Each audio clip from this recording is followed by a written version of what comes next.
நம்ம கேள்விப்பட்ட அத்தனை தலைவர்கள் படத்தையும் வச்சு தான் கட்சி ஆரம்பித்தார். ஒரு தலைவர் பாக்கி இல்லை, எல்லா ஜாதிக்கும் ஒரு தலைவர் வச்சார். தலைவர்கள் பிரயோஜனப்படாத இனிமே தானே தலைவர் ஆகிட்டதுனால கடவுளை பார்த்து காப்பாற்று அப்படின்னு போயிருக்கிறாரு. நாமளும் அதே தான் சொல்கிறோம், இவருடைய ஆட்சியிலேருந்து நம்மளையும் காப்பாற்றுங்க. இப்போ நீங்கள் பேசுவோன்னு சொன்னீங்க, உங்கள் காலத்து நீங்கள் பார்த்த அரசியல் வேறு, இப்போ இருக்க அரசியல் வேறு, அந்த மாதிரி சொன்னீங்க. ஆனால் உங்கள் காலத்தில் ஜெயலலிதா, ஐயா எம்ஜிஆர் இவங்க திரையில இருந்த அரசியலுக்கு வந்தால், ஐயா கலைஞர் திரையில இருந்த அரசியலுக்கு வந்தார். அதே திரைமுகம் தானே இப்போவும் டிவிக்கே ஆட்சியில் கொண்டு உட்கார வச்சு. மெரிபா பன்னீர் சோடா, ஐ ட்ரஸ்ட் மெரிபா. கலைஞர் மிகப்பெரிய நாத்திகர். அவர் மாதிரி ஜோசியம் பார்க்கறதுக்கு ஆள் கிடையாது தெரியுமா?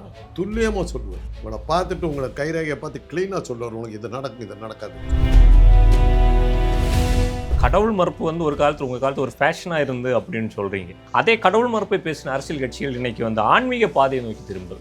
அது கால மாறுபாடு. அப்படி ஒன்றும் அவங்க தீவிர கிறிஸ்டியானிட்டி இருந்த மாதிரி தெரியலை. ஜோசப் விஜய்ங்கிறத கூட அவர் வெளியே அதிகமாக சொல்லலை. அதை பாப்புலரைஸ் பண்ணுறது எச்ராஜா தான் பாப்புலரைஸ் பண்ணார். ஒரு ஜோசப் விஜய் அவர் எந்த இடத்துலையும் எல்லா இடத்துலையும் விஜய் தான் சொல்லுவார். அதெல்லாம் ஒன்றும் பண்ண முடியாது.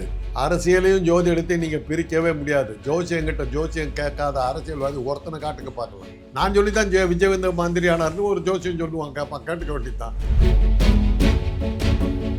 மாரிதாஸுங்கிறவர் உள்ள தள்ளினாங்க. அவர் என்ன பேசினார், என்னப்பா இது பண்ணாருன்னு தெரியும். விமர்சனம் பண்ணுறதுலேயும் ஒரு நாகரீகம் இருந்ததுன்னா கண்டிப்பாக இந்த நடவடிக்கை இருந்திருக்காரு. ரிஃப்ளெக்ட் நேயர்களுக்கு வணக்கம். இன்று நம்மோடு நேர்காணல் ஐயா காந்தராஜ் அவர்கள் நம்மோடு இணைகிறார். ஐயா வணக்கம். டிவிக்கு ஆட்சி அமைந்து வெற்றிகரமாக 1 மாதம் கடந்துருச்சு. உங்களுடைய பார்வையில் இந்த ஆட்சி எப்படி நடந்துட்டு? ஒரு ஆட்சி அமைஞ்ச உடனே அதை பற்றி விமர்சனம் பண்ணுறது அவ்வளோ சரியாக இருக்காது. அதான் உள்ளே வந்திருக்காரு. அவரை பற்றி பல கதைகள். நான்லாம் அவரை வருவார்னு எதிர்பார்க்கல. ஒரு விஷயம் என்ன தெரிஞ்சதுன்னா, எங்கள் காலத்து அரசியல் வேறையாக இருக்குது, இன்றைக்கி இருக்கிற அரசியல் மாறி போச்சுங்கிறது தெரியுது. இன்றைக்கி பொதுவாக என்ன சொல்லுவாங்கன்னா, அரசியலுக்கு வர்றதுக்கு ஓட்டு போடுற வயசு 21ன்னு வச்சாங்க. தேர்தலில் நிற்கிறதுக்கு 25 ஆகணும். ஓட்டு போடுறது 21 வயசில் போடலாம், ஆனால் தேர்தலில் நிற்கணும்னா 25 வயசு ஆகணும். அது எதனால் வச்சாங்கன்னா, 25 வயசுக்கு பிறகு தான் மூளையில் ஒரு தெளிவு பிறக்கும். ஒரு சிந்தனையில் ஒரு ஒரு ஒரு உறுதியான தன்மையெல்லாம் ஏற்படும். ஒரு கொள்கைன்னு ஒன்று எடுத்தீங்கன்னா அந்த கொள்கையை உறுதியாக பிடிச்சிக்கணுங்கிறதெல்லாம் இருக்கும். அது வரலும் கடவுளை நம்பலாமா கூடாதா, கடவுள் இருக்காரா இல்லையா, நாத்திகவாதம் ஆத்திகவாதம் எல்லாம் பேசிக்கிட்டு இருப்போம். அவன் நல்லவனா கெட்டவனா, இந்த மாதிரி மனசில் பல்வேறு வகையான சிந்தனைகள் வந்துக்கிட்டு இருக்கும். 25 வயசுக்கு பிறகு தான் ஒரு உறுதியான முடிவுக்கு வருவோம்.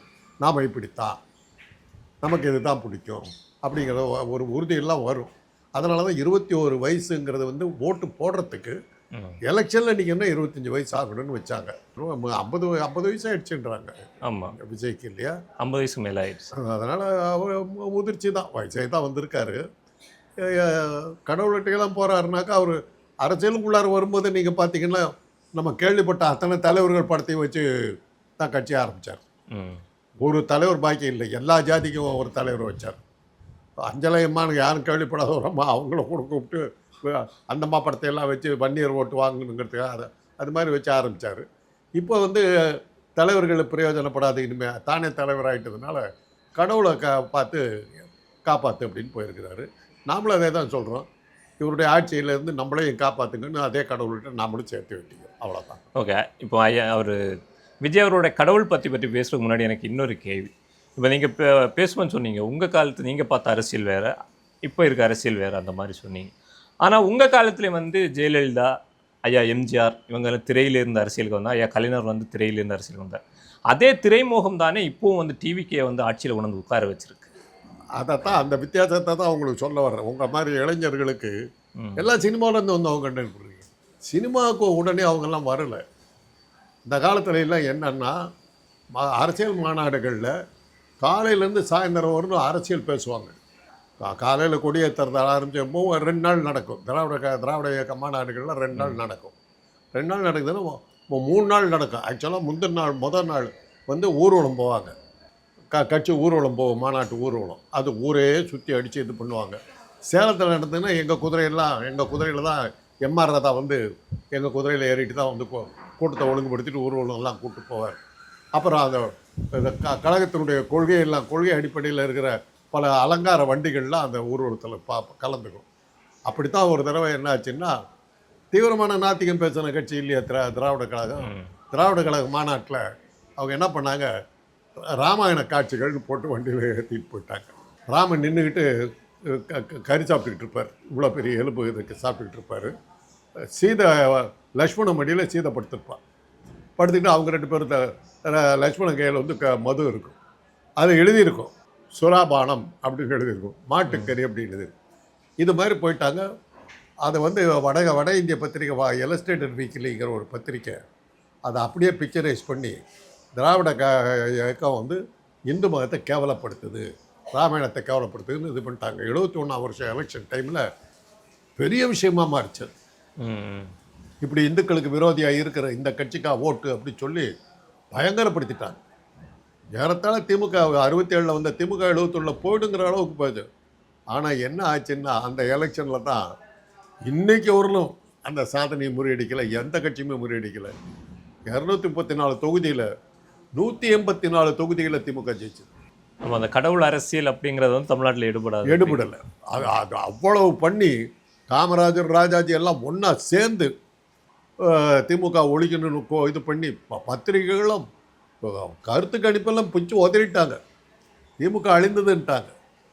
அன்றைக்கி இருந்த ராயப்பாங்கிற சீஃப் செக்ரட்டரி அந்த கருத்து கணிப்பை பார்த்துட்டு நிஜம் நம்பி காமராஜரை போய் பார்த்து, எலெக்ஷன் கவுண்டிங் ஆரம்பிக்குது, வேகமாக போய் நீங்கள் தான் ஆட்சிக்கு வர போகிறீங்க, பதவியேற்பை என்றைக்கு வச்சுக்கலாம்னு சொல்லுங்கள், எந்த இடத்துல வச்சுக்கலாம்னு சொல்லுங்கள், நான் இன்றைக்கே ஏற்பாடெல்லாம் பண்ணுறேன்னு சொல்லிட்டு வர்றாரு.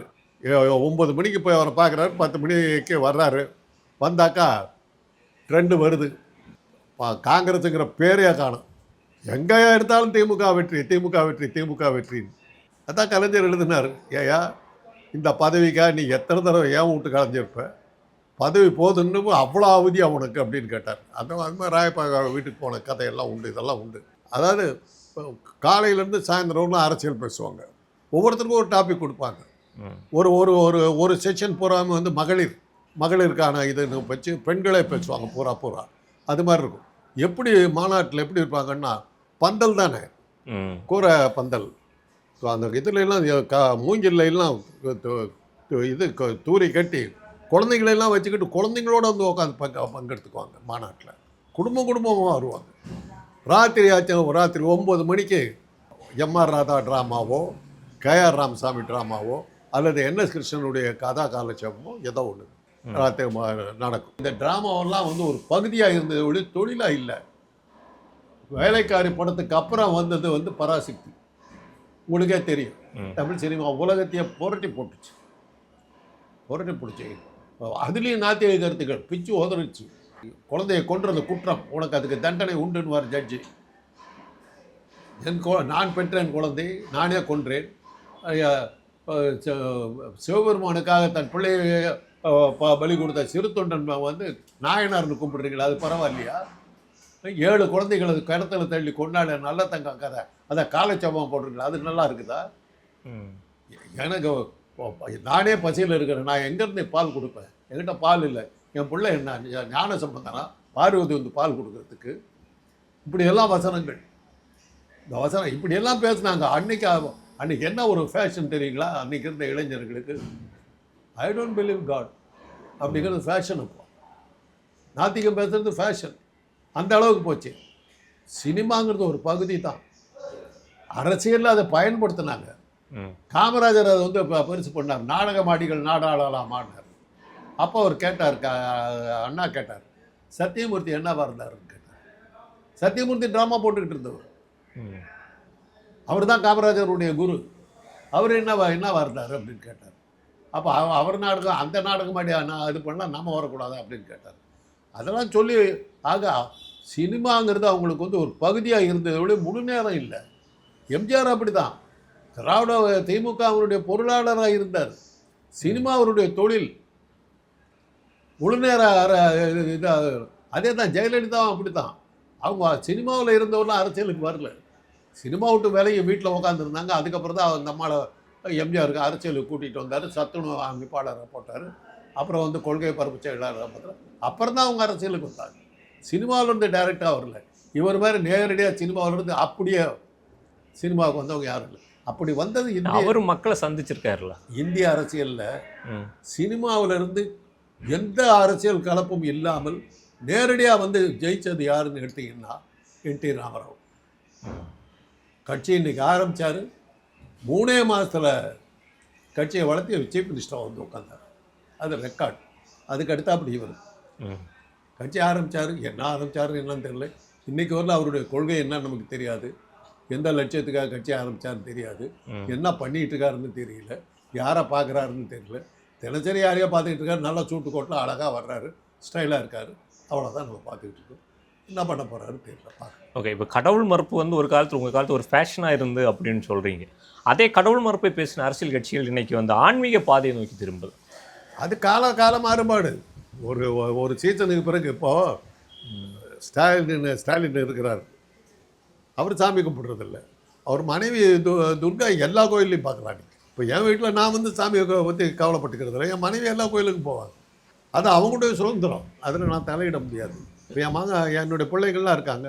அவங்கக்கிட்டலாம் நான் நாத்திகத்தை பற்றி பேசுறது நான் ஏற்றுக்கலப்பா. உனக்கு தைரியம் இருந்தால் நீ ஏற்றுக்காத. உனக்கு முடியலன்னா விட்டுடு. கண்ணதாசனை என்ன எழுதினார்? தன்னை நம்பும் தைரியம் இருந்தால் நாள் என்ன பொழுது என்னன்னு எழுதினவர் தான். அப்புறம் அவரே தான் தயாளனே சீதாராமான்னு எழுதினார். ஒரு சீசனில் அது வேகமாக இருப்போம். ஒரு சீசனுக்கு அப்புறம் பயம் வந்துடும், கடவுள் நம்பிக்கை வந்துடும், எல்லாம் கடவுள் மேலே பயம் வந்துடும். அது பெரியார் எடுத்திங்கன்னா அவர் கடுமையான நாத்திகராக இருந்ததுக்கு என்ன சொல்லுவாங்கன்னா, அவருக்குன்னு சொந்தமாக ஒரு பிள்ளை இருந்ததுன்னா அவர் நாத்திகராக இருக்க மாட்டார். எப்பேற்பட்ட நாத்திக்கணும். நான் குழந்தைக்கு உடம்பு சரியில்லைன்னு வச்சுக்க கடவுள் நம்பிக்கைக்கு போயிடுவோம். ஆனால் அது ஒரு நம்பிக்கைங்கிறது வந்து அது தவிர்க்க முடியாது. எல்லா இடத்துலையுமே உண்டு, எல்லா இடத்துலையும் இருக்குது. இப்போ அமெரிக்காவிலலாம் இங்கர்சால் போன்றவர்கள்லாம் இருந்தாங்க. கம்யூனிசம் பேச்சு ரஷ்யா வந்து இன்றைக்கி வந்து சர்ச்செல்லாம் திறக்க ஆரம்பிச்சிருச்சு. சைனாவில் வந்து இன்றைக்கி என்னதான் பேசினாலும் புத்திசம் வந்து சைனாவில் தீவிரமாக இருக்குது. அங்கே இருக்கிற மாதிரி புத்த விகாரங்கள் எங்கேயுமே பார்க்க முடியாது. அந்த அளவுக்கு இருக்குது. அதனால் தவிர்க்க முடியாது. கடவுளுங்கிற ஒரு நம்பிக்கை மனுஷனுக்கு மனசுக்குள்ளார பயமும் தன்னம்பிக்கையும் இல்லாத ஒவ்வொருவனுக்கும் கடவுள் நம்பிக்கை இருந்தே தீரும். ஒரு காலகட்டத்தில் எப்பேற்பட்ட நாத்திகனாக மாறத்துக்கான வாய்ப்பு உண்டு. ஆனால் அதில் வந்து நம்ம வந்து உறுதியான நாத்திகன் கடைசி ஒரு நாத்திகனாக இருந்தவனை பார்க்குறதுங்கிறது அவ்வளோ சுலபம் கிடையாது. அவ்வளோ சுலபம் கிடையாது. அதான் சொல்கிறேன். அவரே கண்ணதாசனே எழுதியிருக்கார். தன்னை நம்பும் தைரியம் இருந்தால் நாள் என்ன பொழுதுன்னு. உன்னை பற்றி உனக்கு நம்பிக்கை இல்லைனாக்கா நீ கடவுள்கிட்ட தான் போய் அவனு வர வழி இல்லை. அவ்வளோதான். இப்போ ஐயா விஜய் அவர்கள் வந்து கோயிலூர் ஸ்ரீ முகாம்பிகை கோயில் வந்து போயிட்டு வந்திருக்கார். இந்த கோயிலுக்கு இதுக்கு முன்னாடி வந்து ஐயா எம்ஜிஆர் அவர்களும் போயிருக்காங்க, ஜெயலலிதா அவர்களும் போயிருக்காங்க. இப்போ தொடர்ச்சியாக வந்து தமிழ்நாட்டு முதலமைச்சராக இருக்கக்கூடிய ஐயா விஜய் அவர்களும் போயிட்டு வர அந்த கோயிலுக்கு அப்படி என்ன சிறப்பு தெரியாது. எம்ஜிஆர் போகிற வரலும் மூகாம்பிகை கோயில் யாருக்குமே தெரியாது. அவர் தான் இப்போ சீஃப் மினிஸ்டர் பதவி ஏற்றுக்கிட்டோன்னே அதுக்கு தங்கத்தில் செஞ்ச கத்தியை இதாக கொடுத்து என்ன சொல்லுவாங்க, அதை படைச்சி அதை கும்பிட்டு இது பண்ணார். மூகாம்பை கோவிலுக்கு போயிட்டு வந்தார். இன்னும் இது பண்ணாங்க. அப்போ தான் எல்லாத்துக்கும் தெரிய வந்தது. உடனே என்ன தெரியாதா, நம்ம ஒரு டூரிஸ்ட் பஸ் எல்லாம் மூகாம்பிகை கோயில் போய் வர அப்படின்னு போட்டு உடனே பஸ் விட்டாங்க. இப்போ இன்றைக்கி அந்த மூகாம்பிகைலாம் கொஞ்சம் உளுந்து போச்சு. அது அந்த அளவுக்கு இப்போ கிக் இல்லை. இப்போ ஐயப்பன் கோயிலுக்கே இப்போ கிக் இல்லையே. எல்லாம் ஐயப்பன் கோயிலுக்கு போயிட்டு வந்தோம்லாம் போன மாதிரியே இருக்கிறான். அதே கருப்பு வேட்டியை கருப்பு இதை கட்டிக்கிட்டு 30 வருஷமாக போகிறோம். 30 வருஷமாக பிச்சைக்காரனாக தான் இருக்கிறான். அவனுக்கு ஒன்றும் உருப்பிட்ட மாதிரி தெரியல. ஆனால் அந்த ஐயப்பன் மாதிரி இப்போ இன்றைக்கி வந்து ஐயப்பன் பக்தர்களை நம்ம பார்க்குறதில்ல. கொஞ்சம் கொஞ்சமாக இறங்கிக்கிட்டு வருது. புது கடவுள்கள் வர்றாங்க, புது தெய்வங்கள். அதுங்களுக்கு சீசனுக்கு தகுந்த மாதிரி வருது. எப்படி எல்லா நம்பிக்கையும் மாதிரி கடவுள் நம்பிக்கையிலையும் சீசனுக்கு ஒரு கடவுள் பாப்புலர் ஆகிறாரு. இப்போ விஜய் போயிட்டு வந்ததுனால அவருடைய ரசிகர்கள்லாம் மூகாம்பி கோவிலுக்கு போகலாம். அது ஒரு பெரிய இது இருக்கிறதுக்கு சான்ஸ். ஐயா விஜய் அவர்களுடைய ஆன்மீகம் அப்படின்னு எடுத்து பார்த்தாச்சுன்னா அவர் வந்து ஒரு வலதுசாரி சிந்தனையாளர்கள் அவரை விமர்சிக்கிறதே வந்து இவரை பின்னாடி இருந்து கிறிஸ்தவ மிஷினர்கள் இயக்குது அப்படின்னு விமர்சித்தாலும் அவருடைய செயல்பாடுகள் நம்ம அப்படி எடுத்து பார்த்தாச்சுன்னா முழுக்க வந்து ஒரு குறிப்பிட்ட மதத்தை சார்ந்து அந்த மத கோயில்களுக்கு அதிகமாக போகிறாரு. அப்படி ஒன்று கிறிஸ்டியானிட்டியை வந்து அவர் ஒன்றும் ஃபாலோ பண்ணி போன மாதிரி தெரியல. இருந்தாலும் அவர் மேலே ஒரு விமர்சனம் இருக்கு. எனக்கு தெரிஞ்ச அளவில் அவங்க அம்மா வந்து ஹிந்து. அப்போ தான் சந்திரசேகரன் தான் கிறிஸ்டின். ஒழிய அவங்க அம்மா நான் கிறிஸ்டின். அவர் கிறிஸ்டினாக மாற்றி தான் சோபாவை கல்யாணம் பண்ணிக்கிட்டார்.